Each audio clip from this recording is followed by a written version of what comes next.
For over a decade, Soviet authorities hunted a killer they couldn't find, not because the evidence didn't exist, but because they refused to believe what it was telling them. They arrested the wrong man. They executed him. And the real suspect? He was hiding in plain sight as a schoolteacher. This is not just a story about crime. It's a story about a broken system, a broken man, and a country that wasn't ready to face either. To understand what Andrey Chikatilo became, you have to understand what the Soviet Union made him. Born in 1936 in rural Ukraine, Chikatilo entered the world during one of the most catastrophic famines in human history, the Holodomor. Millions died. Entire villages collapsed. And as a young child, he was told by his mother that his older brother had been taken and eaten by starving neighbors. Whether or not that story was true, it planted something deep inside him, a profound, formative terror connected to hunger, helplessness, and loss of control. He grew up bedwetting into his teenage years, a source of severe shame in a harsh household. He was academically gifted, but socially invisible. He applied to Moscow State University and failed the entrance exam. In Soviet society, that failure wasn't just personal. It was a permanent label. Psychologists who later studied his case identified something crucial. Chikatilo didn't develop a criminal identity from violence or rebellion. He developed it from humiliation. Years of accumulated shame with no outlet, no language, and no help.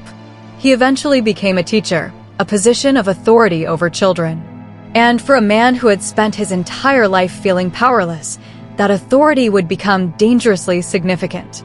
By the early 1980s, investigators in the Rostov region of Russia began connecting a series of disappearances. Victims were found in wooded areas near train stations and bus stops. Soviet authorities faced an immediate ideological crisis. Serial killers, according to official doctrine, were a product of capitalist decay. They weren't supposed to exist in the USSR. So when evidence pointed toward a pattern, officials hesitated. Admitting a serial offender existed meant admitting a flaw in the Soviet system itself. In 1984, investigators identified Chikatilo as a suspect. He was brought in for questioning. But here is where the case takes a turn that would haunt Soviet justice for years. Chikatilo's blood type didn't match the biological evidence found at crime scenes. Under the forensic science of that era, this was considered definitive. He was released. What investigators didn't know, and what science would only confirm decades later, is that Chikatilo was one of an extremely rare group of individuals whose blood type, as expressed in secretions, doesn't match their standard blood classification. This biological anomaly gave him an inadvertent alibi. In his place, a man named Alexander Kravchenko was convicted based on a coerced confession and executed. An innocent man paid with his life for a bureaucratic and scientific failure. This is the part of the story most documentaries skip past. The system didn't just fail to catch the right person, it actively destroyed the wrong one. By 1985, with the case stalled, Soviet authorities made an unusual decision.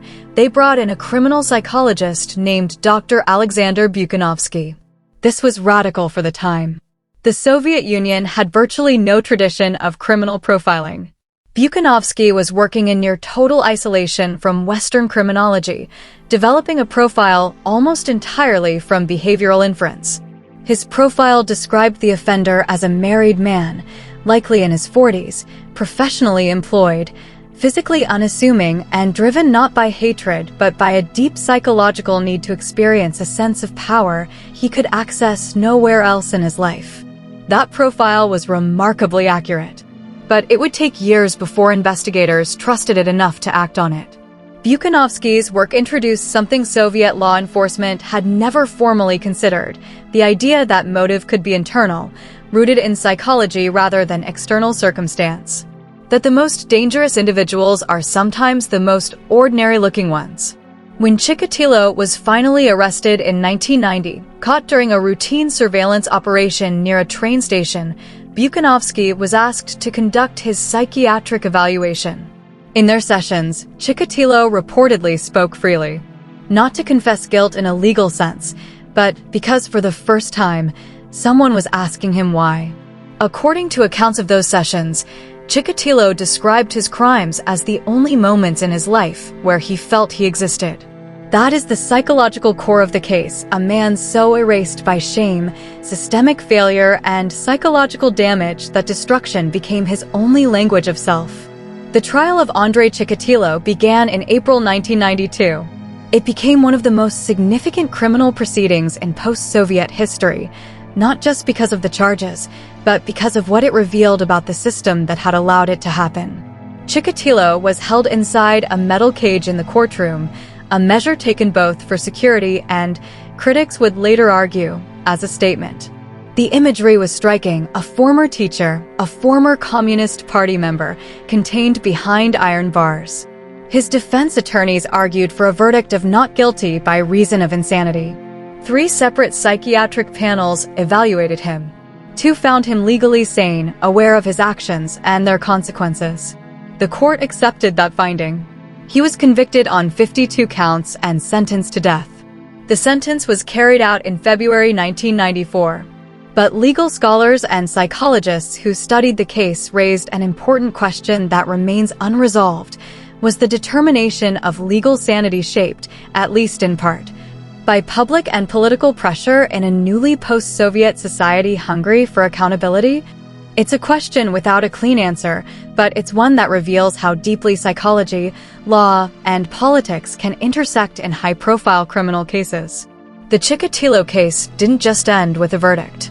It quietly rewrote how post-Soviet Russia approached criminal justice, forensic science, and mental health. The forensic anomaly that led to Chikatilo's initial release directly accelerated the adoption of DNA evidence standards in Russian criminal investigations. The case became a classroom example used in forensic science programs across Eastern Europe. The wrongful execution of Alexander Kravchenko became a landmark reference point in post-Soviet debates about capital punishment. Russia introduced a moratorium on executions in 1996, just 2 years after Chikatilo's sentence was carried out. While no single case caused that moratorium, legal historians note the Chikatilo investigation's systemic failures as part of the conversation. Dr. Buchanovsky's work established criminal psychology as a legitimate investigative tool in Russian law enforcement. His profile methodology was studied and eventually integrated into training programs. The case also sparked a quiet but important cultural shift: the public acknowledgement that serious psychological disorders could develop behind the most ordinary exteriors, and that a society which ignored mental health, dismissed shame as weakness, and punished failure without support was a society that created conditions for human breakdown. Andrey Chikatilo is remembered as one of the most studied criminal cases of the 20th century. But what makes this story genuinely important isn't the darkness of the crime, it's everything surrounding it. It's the story of a forensic error that cost an innocent man his life. It's the story of an ideology that prioritized national image over public safety. It's the story of a psychologist working alone, without resources or recognition, who came closer to the truth than an entire investigative apparatus. And at the center of it all is a question that forensic psychologists still use as a case study today. How does a society produce someone like this? And more importantly, at what point could intervention have changed the outcome? There are no comfortable answers. But the discomfort of the question is exactly where important conversations begin. The Chikatilo case didn't just expose one man. It exposed the gaps in science, in law, in mental health support, and in the assumption that evil always announces itself. Sometimes, the most significant danger wears the most unremarkable face.